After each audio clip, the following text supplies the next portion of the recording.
India और USA भितर sign होता ट्रेड डील सतरे ए डील इंडिया को किसी लाभ हम ना यूएसए रे चलता इकोनॉमिक रिफॉर्म्स एटा गोटे फैंसी स्टंट। ए डील्स रो डिटेल्स एजाई जनरल पब्लिक पई अवेलेबल ठीक भाव में है नहीं तथापि यार किसी मेजर ऑब्जेक्टिव्स होउची।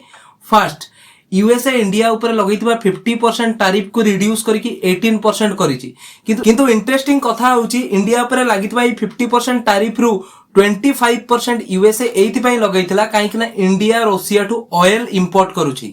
सेकंड एई डील हिसाब रे इंडिया नेक्स्ट 5 ईयर भितर यूएसए टू $500 बिलियन रो जिंस इंपोर्ट करिवो जोथरे कि मुख्य रहिछि ऑयल, नेचुरल गैस, कोयला, एयरक्राफ्ट आउ एयरक्राफ्ट रो पार्ट।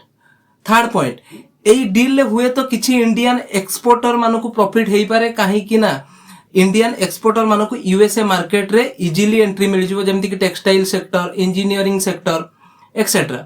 फोर्थ पॉइंट होची इंडिया यूएसए टू ड्राई फ्रूट्स रो मध्ये इंपोर्ट करिवो जोटा कि इंडियन हॉर्टिकल्चर एवं एलाइड सेक्टर ऊपर नेगेटिव इंपैक्ट पकई पारे। ए कथा को नै कि जम्मू काश्मीर रो चीफ मिनिस्टर भी गोटे स्टेटमेंट देई सारिचंती। जदि आमे यूएसए संगे ए ट्रेड डील साइन करूचु ताहले भविष्यत रे हमर self reliance, Atmanirbhar Bharat, Viksit Bharat by startup and stand up India एई सब टार्गेट रो कोन हबो? एई सब टार्गेट रो पेस स्लो हो जीवन तो